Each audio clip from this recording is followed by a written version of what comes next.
Oh yeah, man, it's time to play Payday 3. Screw stealth, we're going loud in here. Negotiations? Are you serious, dude? Just let me shoot, guys. It's no secret that Payday 3 is hard. Not hard in the Payday 2 sense, where they throw a million enemies at you, but hard in a more punishing and complicated sort of way. Even outside of the higher difficulties, I've seen people completely unable to contend with some of the mechanical changes we've had to adapt to. So this video serves to solve those issues before you even encounter them. If you follow this build guide, you'll have something that'll absolutely destroy even up to the highest difficulty. Anyway, I won't waste any more of your time. Let's get to what you're waiting for. Your selections here determine everything about your build, from what weapon skills you'll be getting to just how tanky you'll be. So let's start from the top left with your primary weapon. Here we have two choices. Our first choice is the Mosconi Classic Shotgun, featuring extremely high damage that one-shots a majority of enemies while being a little hampered by its double-barrel design. While many of Payday 3's automatic weapons can feature middling performance, the shotguns are deadly at most ranges. You won't kill a sniper with them, okay. Nailed the sniper! You could, but at the ranges where things matter, there's not really anything to compete. That's why our second choice here is the Rheinfeld 880. Its performance is similar to the Classic, although it's a much slower weapon in most circumstances. Still, it's unlocked incredibly early on and has a much larger safety net than the Classic's two shells. Don't worry though, if you do decide to go with the Classic, we'll be fixing that problem later.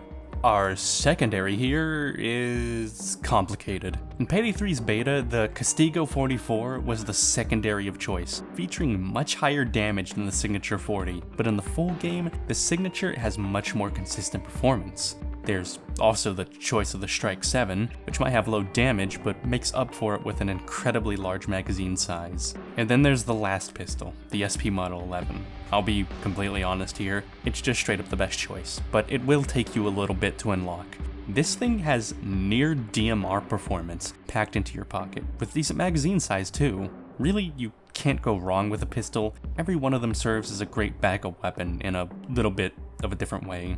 Our deployable will be the armor bag. While Dr. Bags were the undisputed king of Payday 2's deployables, ever since armor has just become another health bar, there's very little reason to stick with meds. Chances are, once you're out of armor, you're completely dead. So the superior choice is to just not go down at all by staying stocked up on that armor. The overkill weapon here doesn't matter. The grenade launcher sucks. It kills you more than it kills anything else. Ditch it as soon as you can. At level 40. Jeez, you guys know that thing sucks, huh? Anyway, our choice of armor here is gonna be the heaviest option possible. In Overkill, you'll get shredded in seconds even with all this armor, so you really don't have a choice. Combo this with the armor bag we chose earlier, and you'll have a lot of armor, and the ability to replenish it when things get bad.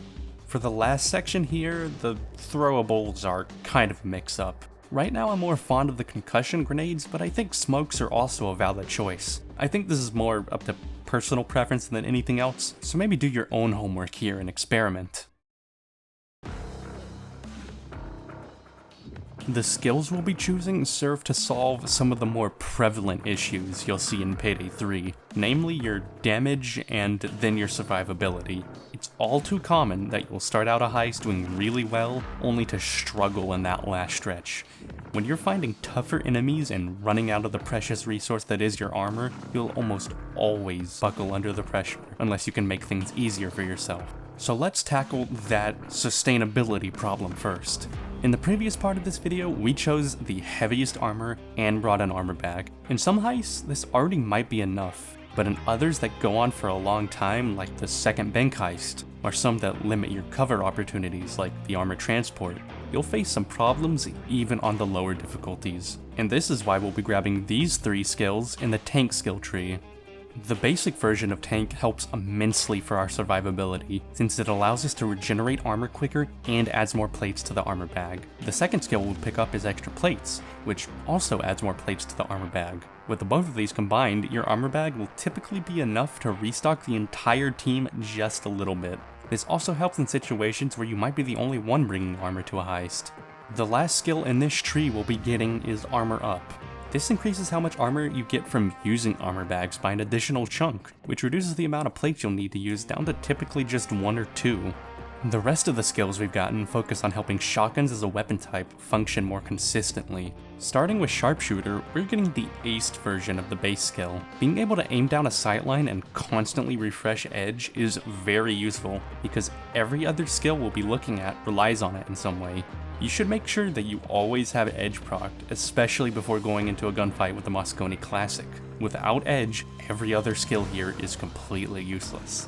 Longshot is a skill that benefits shotguns in an almost paradoxical way. Even though Sharpshooter is clearly balanced around precision weapons, no weapon type benefits from increased range more than shotguns. In fact, I'd say this is a good skill to have in most builds. Cutting Shot is a skill I think should exist in all builds. But the way enemy health works in this game, armor penetration is the most useful damage boost you can get. Having all 3 of these skills makes shotguns significantly more consistent at range. But we're not done for damage skills. The next tree we'll be going for is Mower, and unfortunately, that means we'll have to get the basic version of this skill. Mower is entirely useless for shotguns. It'll proc sometimes, but it's very clearly meant to benefit automatic weapons. I absolutely cannot say the same about the other skills here though.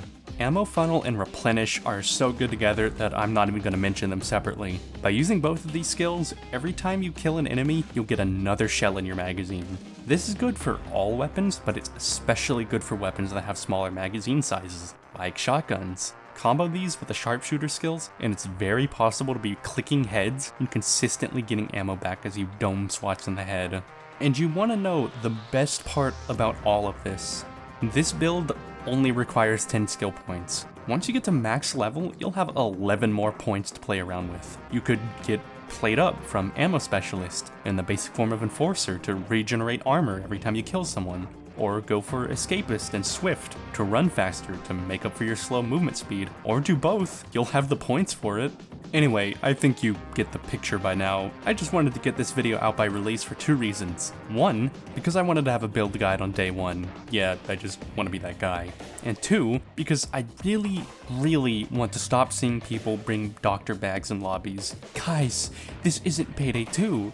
The Dallas meme is dead. You won't need a medic bag if you just bring armor. Anyway, that's it. Bye-bye! My voice hurts so freaking bad too. Melts with the ice storm of waning machines. Hold for a moment when the makers share a hint of care. Color be gone.